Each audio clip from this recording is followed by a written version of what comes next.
Welcome back to Smoker Ribs. I'm Russ Jones. In the past couple of years since I've owned my Lonestar Grillz offset, I've been asked numerous times to please do a video showing how I clean my pit, keep it looking good, and how I maintain it. And that's what today's video is all about. I've been trying to do this video for the past 3 weeks, but due to inclement weather over the past 2 weeks, it wasn't possible. Today it's just the opposite. There's not a cloud in the sky, and summer has kicked in. 97 degrees right now where I'm standing at. It is hot. So we're getting ready to get started with this. We're going to do some work. We're going to go to sweating. We ain't worried about dirty fingernails today on this video. So we'll be right back right after this.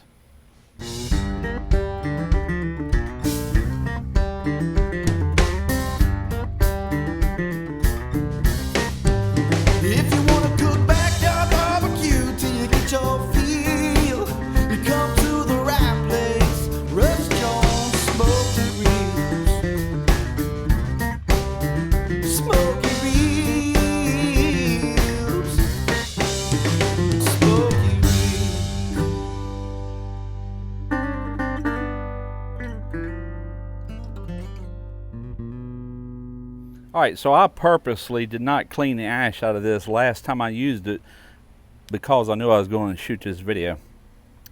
Now this is the firebox, obviously, and I don't do a lot with this. You know, I do get rid of the ash. It's very important to get rid of the ash for the simple fact if you leave it in there, it can start creating rust under it, and your firebox is not going to last as long. As long as you get that ash out of there and use this thing on a fairly regular basis, you're good to go.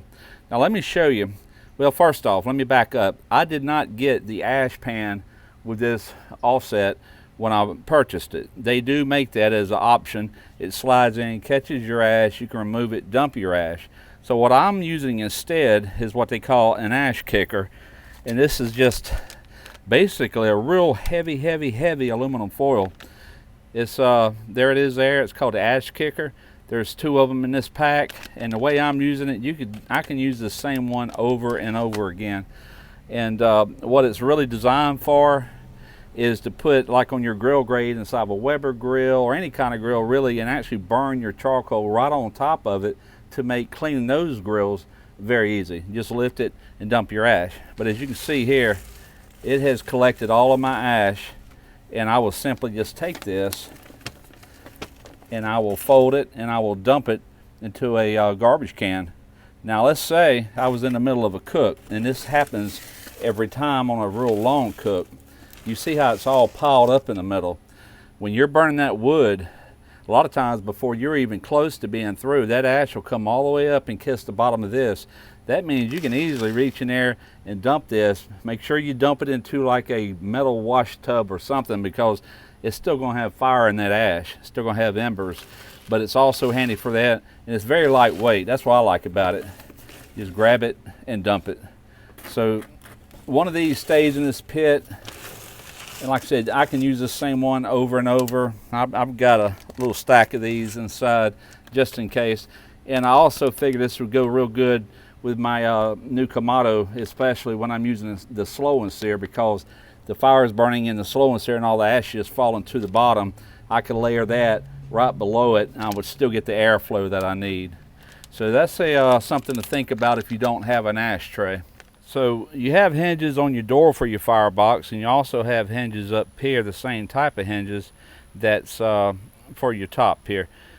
And it's good maintenance to lubricate these every now and then. And I use this aerosol can mainly because of these hinges here on the side. It'll blow it all the way to the end here. Okay, just do that periodically. If you see them getting a little stiff on you, whatever, it's time to lubricate. And there again, I'm not sponsored by any of these products. This is stuff that, most of the stuff you can get at your local Walmart, Ace Hardware, wherever. There is a few items like that ash kicker that you have to get online, and I'll leave a link in the description for that for any of you that want to give that a try. All right, on to the next project. All right, I'm putting some gloves on for this one because I know I'm fixing to get some really dirty hands. They're already dirty. But okay, first, every time you cook on this pit, that is the perfect time to take a brush, and let me show you the brush I have. is for a big pit like this. This is called a Texas brush. It's got some cobwebs on it. It's been in the garage sitting in the bottom of this pit. But I'll take and I'll scrub this down real good, my grates, right after cook, because while that's still hot, that food's gonna pop right off. And not just that, if you let that food sit there for any amount of time, couple of weeks, a month, when you do knock it off, you're gonna find that rust has started forming under the crud. So it's best to go ahead and knock it off right after you use it, then spray it back down with some Pam. Let me show you. It's just regular old Pam.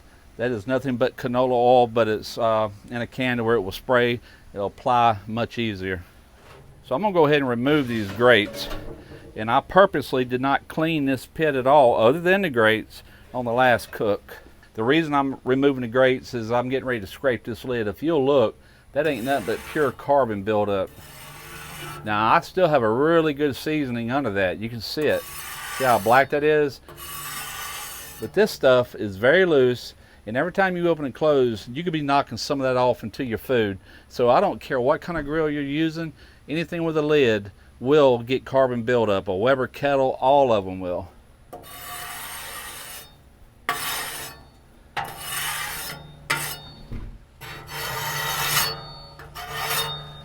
Okay, that's good enough. That's really all you got to do. Now, as far as the pit, the tuning plate snall, I've actually shown on video before what I do after a cook while the pit is still warm, not hot necessarily, but warm. This thing has a valve on the bottom, and I have a 45 offset to where I can dump this in a bucket, or I can dump it right into the yard, and that's what I normally do. I dump it right into the yard, and I hose all that away, and I've had no issues, no ant beds, no anything from it. But if you'd rather put it in a bucket than put it in a bucket. But I purposely didn't clean it last time just to show you how these tuning plates can get all gunked up. I mean, it comes right off. It's not like it's stubborn or anything like that. Now, what I do recommend, if you're going to hose it like I normally do after every cook, make sure you let it dry out with the lid open and take that Pam and respray everything.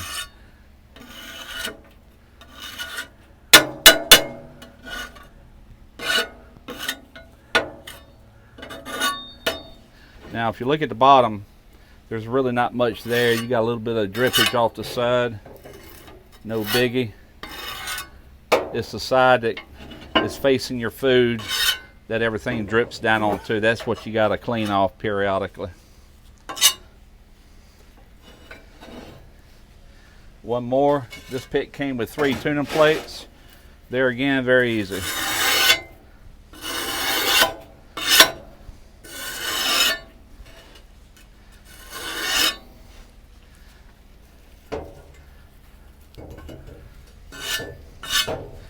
Flip this over.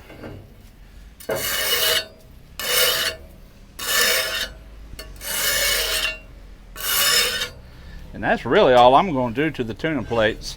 They have a nice layer of oil on them just from the cooking. I mean, you could do a deep clean on this if you wanted to, but I would not recommend using anything with chemicals in it. You got to keep in mind, once this thing's fired back up and brought up to temperature, just like on any grill, it's going to kill off any bacteria. But just to get that buildup of crud off, this is what I recommend. And it's really not rocket science on any of this stuff. It's just good common sense, you know, just like you clean anything else.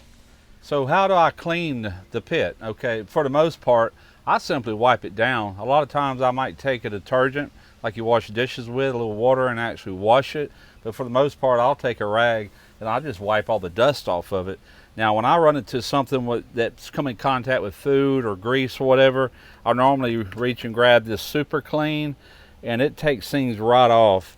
I don't do the whole pit with it. I just do it in spots. But like this spot right here, this is where some food actually come in contact with it. Just squirt that a little bit.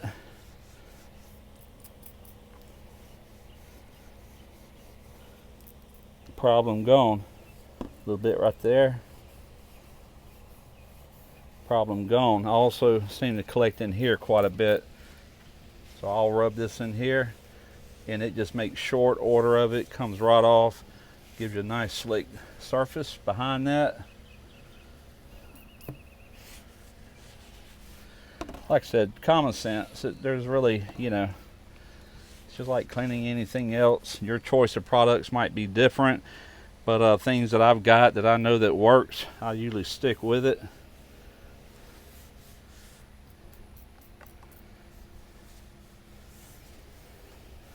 Just give that a good wipe down.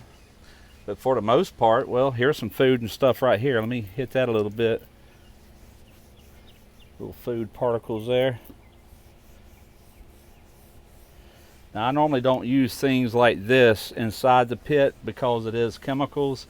Anything on the outside I'm not that concerned with, but anything on the inside, it needs to be food safe, and that's why I use strictly PAM, just to keep that seasoning building up on this pit. So I'm not going to clean the entire pit today because I'm getting ready to do a project on this. Hang on one second and I'll show you. This is touch-up paint that I ordered from Lonestar Grillz. This is a high heat black aerosol. This is the paint that they use, which I'm sure they use paint guns or whatever, but I did buy this from them. This is their touch-up paint. So let me show you right here what's happening in a few places.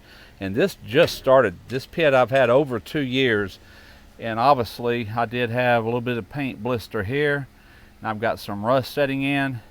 Now that's very minor, very small, so what I'll do with that is just, I will flake all the paint back and I will sand this out, probably take a wire brush on a grinder and just polish that up to where I know I got it. Then I'll just touch it up with this paint.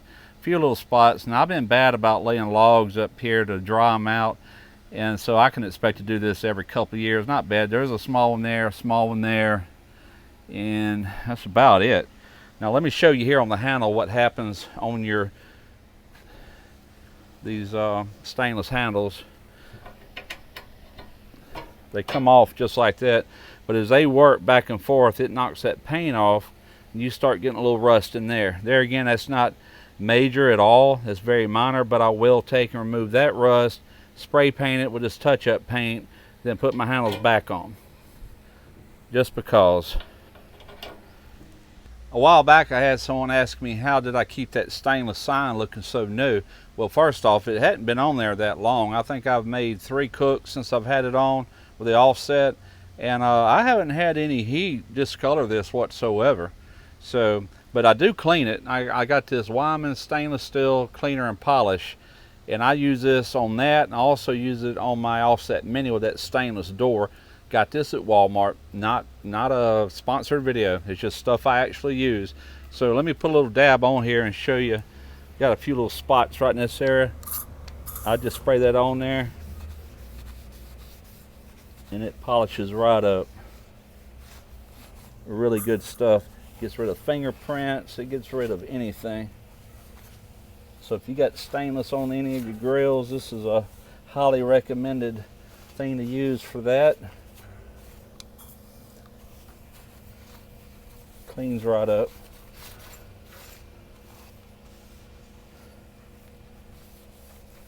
Yep, just another thing I keep in stock.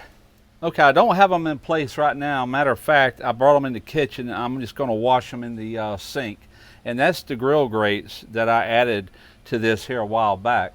And I'll tell you how I do those. Right after I cook with those, you know, I don't give them a thorough cleaning, but I do take this Gratescape, and as you can see right here, you can see how the ends are starting to burn into the shape of the grill grates.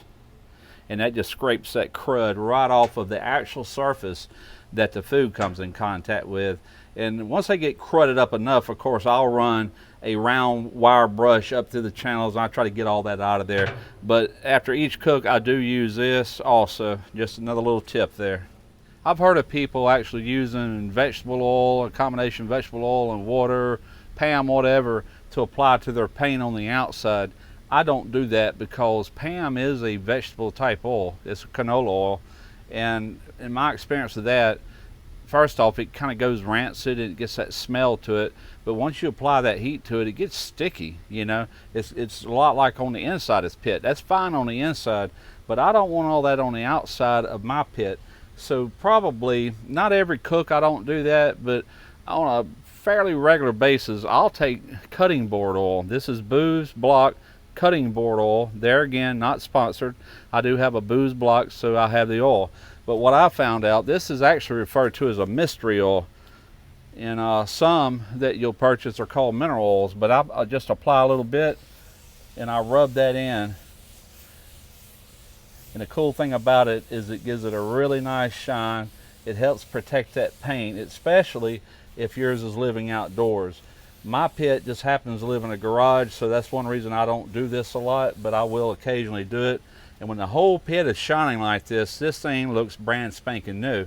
Now what will happen once you heat this up, this will almost fade out until this duller black again, but it's still protecting. That's the bottom line. Will not go rancid. It's completely food safe.